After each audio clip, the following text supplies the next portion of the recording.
আমরা যদি একটি জাতিকে, আমাদের নিজের জাতিকে যদি আমরা একটা গড় কারিগরি শিক্ষার উপর দাঁড় করাতে না পারি, আমরা নিদারুণভাবে শোষণের শিকার হব। সেই শোষণটা শুধু দেশের ধনী লোকরা গরিব লোককে শোষণ না, আন্তর্জাতিকভাবেও শোষণের শিকার হবে। একটি সেক্টরকে, একটি খাতকে আমাদের পাশ দিয়েই হেঁটে যাচ্ছে, কিন্তু আমরা অতটা যে জরুরি, অতটা যে গুরুত্বপূর্ণ, এটা আমরা সেইভাবে ভাবতে পারছি না। এই ভাবতে না পারার কারণে আমরা এগিয়ে যাওয়ার ক্ষেত্রে অনেকটা থমকে আছি। এটা আমাদের থাকা যাবে না। শহীদ রাষ্ট্রপতি জিয়াউর রহমান যে উদ্যোগ গ্রহণ করেছিলেন, এখানে মূল প্রবন্ধ পাঠক যেটি বলেছেন, সেই ধারাটা অব্যাহত রেখেছিলেন বেগম খালেদা জিয়া, সেটাও তিনি বলেছেন। অনেক তথ্য আজকে এখান থেকে পেয়েছি। তাহলে এইটি কেন থমকে থাকবে? আজকে 64টা প্রতিষ্ঠান রয়েছে মাধ্যমিক এবং কলেজ পর্যায়ে। কেন এটা থাকবে?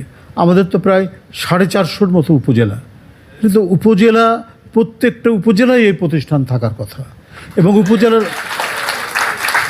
উপজেলার ভিতরে অনেক বড় বড় গঞ্জ আছে, মার্কেট, বাজার, সেই সমস্ত এলাকাতে আপনার এই প্রতিষ্ঠান হতে পারে।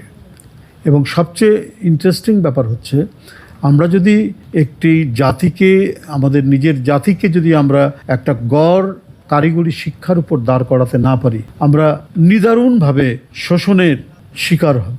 সেই শোষণটা শুধু দেশের ধনী লোকরা গরিব লোককে শোষণ না, আন্তর্জাতিকভাবেও শোষণের শিকার হবে। যতটুকু আমাদের কারিগরি বিদ্যার প্রসার ঘটেছে, সেখান থেকেই আমরা আজকে পৃথিবীতে মানব সম্পদ সৃষ্টি করে, মানব সম্পদ তো তখনই হবে, সম্পদে তখনই পরিণত হবে যতক্ষণ পর্যন্ত তার স্কিল, দক্ষতা বৃদ্ধি না পায়। তার গড় দক্ষতা অর্জন করতে হলে তার একটা কারিগরি শিক্ষা একেবারে প্রাথমিক বিদ্যালয় থেকে কিছু কিছু দিতে হবে, কিন্তু মাধ্যমিক পর্যায়ে সেটাকে আরও বেশি জোরালো করতে হবে। কলেজ পর্যায়ে সেই জোরটা আরও বৃদ্ধি করতে হবে। যতটুকু হয়েছে তাতে পৃথিবীর বিভিন্ন দেশে আমাদের মানুষরা কাজ করছে, আমাদের মানুষরা সেখানে নানা পেশার সাথে যুক্ত রয়েছে। কিন্তু আমরা যদি এখান থেকেই তাদেরকে গড়ে তুলতে পারতাম, তাহলে তাদের যে দক্ষতা এবং সেখানে প্রতি ঘন্টায় এখন তাদের যে উৎপাদনশীলতা, সেই উৎপাদনশীলতা আরও বৃদ্ধি পেত। আমি যেটা বলেছিলাম যে এটা আরেকটি হচ্ছে শোষণের শিকার কিভাবে। ধরুন গ্রামের একটি মেয়ে, সে প্রাইমারি স্কুলেও যেতে পারেনি, তার বাবা খেতে খামারে কাজ করে, ওর কোনো একটা প্রাইমারি এডুকেশন তো নেই, যার কারণে বিজ্ঞানের যে প্রাথমিক যে ধারণাটা সেটাও তার মধ্যে নেই। নাম হতে পারে তার আসিয়া, নাম হতে পারে বাতাসি, নাম হতে পারে ফুলবানু, হতে পারে এইসব নাম, কিন্তু তার এই জ্ঞানটুকু নেই। তখন কি হবে? কিভাবে শোষণের শিকার হবে? ধরো একটি কারেন্টের তার ছিঁড়ে পড়ে আছে, ওটা যে একটা মৃত্যুদূত, সেই ধারণাটি তার নেই।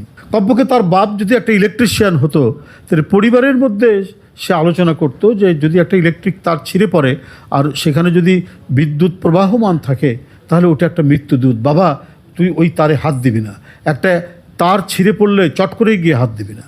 কিন্তু যে পরিবারের মধ্যে এই সামান্যটুকু বিজ্ঞানের এই জ্ঞানটুকু নাই, তার এই ভুল হতে পারে, এই ভুলটাই হতে পারে ভয়ঙ্কর মৃত্যুর কারণ।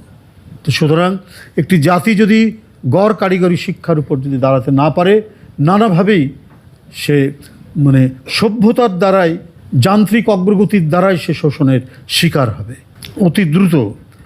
আমাদের বিশ্ববিদ্যালয়ের দরকার আছে, আমি এটা অস্বীকার করছি না, আমি মানছি যে এটা দরকার আছে, কিন্তু সেই দরকারটা পূর্ণ হবে তখনই যখন আমরা এই মাধ্যমিক পর্যায়ে আমরা কারিগরি শিক্ষাটার প্রসার লাভ করতে পারি, তারপরে কলেজে প্রসার লাভ করতে পারি, এরপরে উচ্চতর শিক্ষার জন্য বিশ্ববিদ্যালয় বা গ্র্যাজুয়েশন যেখানে দেওয়া হবে সেটা হতে পারে।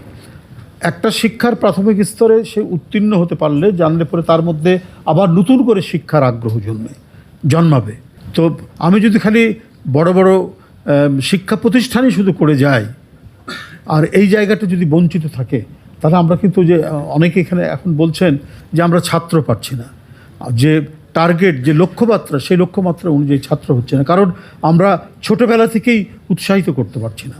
আমাদের প্রাইমারি স্কুলগুলো, আমাদের কেজি, কিন্ডারগার্টেন, এখান থেকে আমরা উৎসাহিত করতে পারছি না। অনেক ছেলে তো ঝরে যায়, ড্রপ আউট হচ্ছে ক্লাস 5-এ 6-এ 7-এ 8-এ, অনেকে ম্যাট্রিক পাস করেও ড্রপ আউট হচ্ছে, সেটা পারিবারিক অর্থনৈতিক কারণে হোক, নানা কারণেই হতে পারে।